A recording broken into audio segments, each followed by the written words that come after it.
Hi everyone, Aaron here for Zollotech, and this is the Samsung Galaxy Note 10 Plus. This is the latest flagship from Samsung and comes in a couple different variants under the Plus size. Now we're going to talk about price, the different specs, the setup, take a look at the hardware, and also some of the software. But if you want to see any one of those parts of the video and just jump around to them, I've left the time codes in the description below so you can take a look at it. Now this particular variant comes in two different types or two different sizes, 256 gigabytes of storage for $1,099 with 12 gigabytes of RAM in the Plus model, and then also a 512 gigabyte variant for $1,199. And this one is actually the 256 gigabyte variant. Let's go ahead and open it up here. It comes in four different colors: Aura Glow, Aura White, and I've already loosened this, Aura Black, and then this one, Aura Blue. So let's go ahead and, well, before we take a look at that, looks like we've got some paperwork underneath here. Let's take a look at this. And then it looks like we've got a SIM card removal tool or ejector tool. That's everything inside here. And it looks like we've got a quick reference guide. Just has some information about the phone probably. And we'll take a closer look at that ourselves. Terms and conditions. Says it's packaged with a screen protector already on the display, which is nice, and then get the most out of your phone. So we'll set those aside and take a closer look at the phone itself. Let's go ahead and lift this out, and we'll pull this off and see what we've got here. So this is the phone itself. We'll take a closer look at that in just a moment. Let's see what else is in the box here. Got this little pamphlet here, and pull this out. We've got a fast charger, although this particular model can charge with up to a 45-watt charger. This one says super fast charging. This one I think is a 25-watt charger, and this one will charge quite fast, but not as fast as full speed. Let's see what we've got here. We've got two little tabs here. It looks like we've got some tools probably for the S Pen, and then also maybe an adapter. It's an adapter for transferring data from one phone to another. And then inside here, let's see if we can get that out. There we go. And you can see here is, well, there's the little tool for changing the tip on the S Pen. So you've got a new tip for the S Pen and then also the tool for removing it. So it's nice they've included that again. They do that every year. Let me set these aside. Let's see what else we've got here. And it looks like we've got a USB-C cable, and it's USB-C to USB-C it looks like, so that's included. And then we've got some headphones here, and these have USB-C on them as well. So the Note 10 Plus removes the headphone jack, so we get some USB-C headphones. Let me set all of this aside and we'll take a closer look at the phone itself. Now this is the Galaxy Note 10 or the 10 Plus rather, and for a quick size comparison, I actually have an S10 Plus here on the side. So this gives you an idea of size. It's a little bit taller, as you can see here. If I put them like this here, try not to bang them into each other, you'll see it's a little bit taller and just a little bit wider, not too much. And the thickness is very close. They're both made of metal. They both feel very high quality. The Note feels good in the hand, and it probably looks like a normal Note instead of a Note 10 Plus in my hand. Now let's go around the outside. The front and back are glass, of course, so you'll want to be careful with that. They're Gorilla Glass. And then also on the side, we now have a Bixby/Power Sleep Wake button. Then we have a volume rocker, and this is on the left side of the phone. On the top, we have our SIM card tray, and we should have some expandable storage there. Let's take a look at that. We'll pop this out here. Happen to have a SIM card ejector tool handy. So it looks like we've got our SIM card tray along with expandable storage, and that's up to 1 terabyte of extra storage. And then in the top, we've got some microphones, it looks like. Nothing on the right side of the phone. So no more buttons over here, which is kind of strange. Where your thumb lands, that's where you get to turn on the phone itself on the S10 Plus. And then on the bottom, we've got our S Pen, our speaker, USB-C, and a microphone. And then the S Pen should charge itself while it's in place, and now has a 6-axis gyro in here as well. We'll We'll take a look at that in a moment. Now, the display should be one of the best in the industry. Samsung makes displays for iPhones, and they usually make some of the best displays for their own phones. So this is a 6.8-inch display, 1440 by 3040, with a 19:9 aspect ratio and 498 pixels per inch. It also supports HDR10+. Now, internally, we have a Qualcomm Snapdragon 855 with an Adreno 640 GPU. This is the United States variant. There are Exynos variants as well around the world. And then we also have speakers, top and bottom, and they're Dolby Atmos enhanced speakers. And then on the front, we have a 10 megapixel camera with an f2.2 aperture that is 26 millimeters wide. It also has the dual pixel autofocus and can record in 4K 30. Now, if we take a look at the cameras on the back, this is where this gets a little bit interesting with the Note 10 Plus. And the Note 10 Plus has 3 cameras plus a depth sensor or a time of flight sensor. So we have a 12 megapixel f1.5 variable aperture to 2.4, 27 millimeter wide angle lens. Then we also have a 12 megapixel f2.1 with a 52 millimeter telephoto lens, and then also a 16 megapixel f2.2 12 millimeter ultra wide lens. We also have a time of flight 3D VGA depth camera as well. So we've got all of these really nice features built in. Now, the phone itself is IP68 certified, so getting it wet shouldn't be too much of an issue.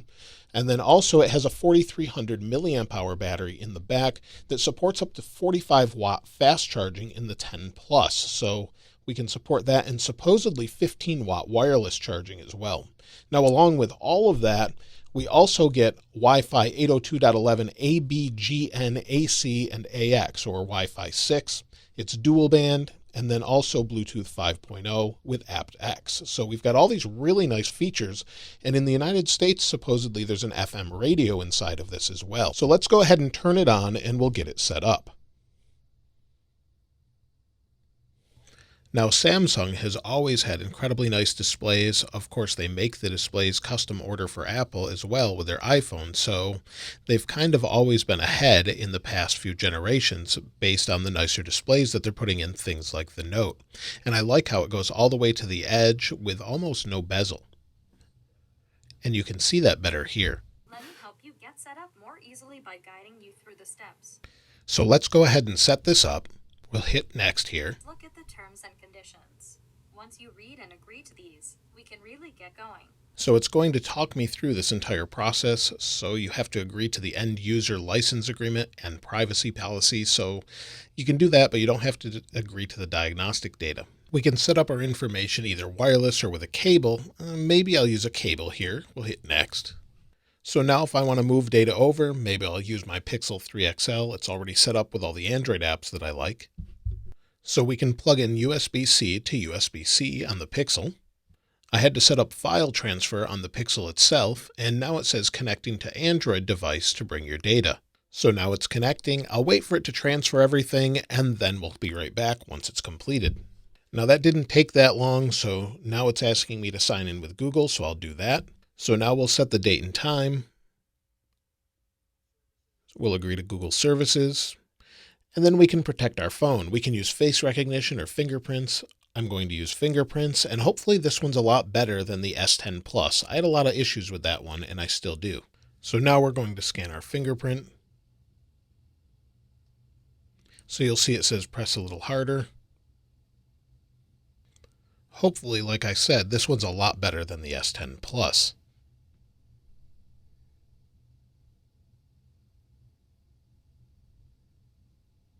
There we go. And it's adding finishing touches. Log into a Samsung account to get the most out of your device. So I'm signed into Samsung. We'll hit finish. It says don't disconnect cable transferring, but it actually told me it already did that. So we should be all set. Now the phone's been set up. Let's see how the fingerprint sensor is. And much faster than the S10 Plus. I've had all sorts of issues with the fingerprint sensor on the S10 Plus, and many people have reported the same. It seems like it's much, much better, much faster, and it seems to work a lot better on this device. Now, there's a few features I wanted to check out as we go over this. This is running Android 9 right now. And let's take a look at the update version. So you can see here it's Android 9, and if we scroll down, the security patch level is from August. So it's all up to date. It's getting the monthly security patch updates, so we're good to go there. Now, as far as some of the features, one of the things that I thought was really interesting is with the S Pen. If we take the S Pen out here and then we go over to Samsung Notes, which I actually have open, you'll see I've written hi. We can put a line under it, whatever we want. And if we hit this button down here at the bottom, we can convert this to text. So we hit convert and now it says hi. Now it didn't understand a couple of the scribbles, but let's try zollotech. See if it understands it. And we'll hit the button here and it says convert. So it works really well, and that's great if you have messy handwriting like myself and you want to convert that to actual text that's searchable later on and you want to save that. So that's one of the nice new features. And then the pens have gestures now, or the S Pen has gestures. Sure, we'll turn that on. And if we want to change modes, we hold the button down and then move the pen. It has a gyro in it. So if we move it, you'll see actually it's taking a bunch of photos. But let's see if we do this. We can move it. There we go. Live focus video. We can move it back. Looks like we have to press the button again to do that.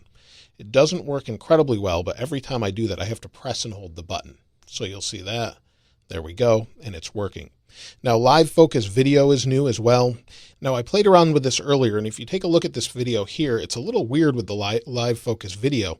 Look at these edges right here. It gets out of focus and things, and I think it works better with people, but that was just an initial test. I'll try it out a little bit later.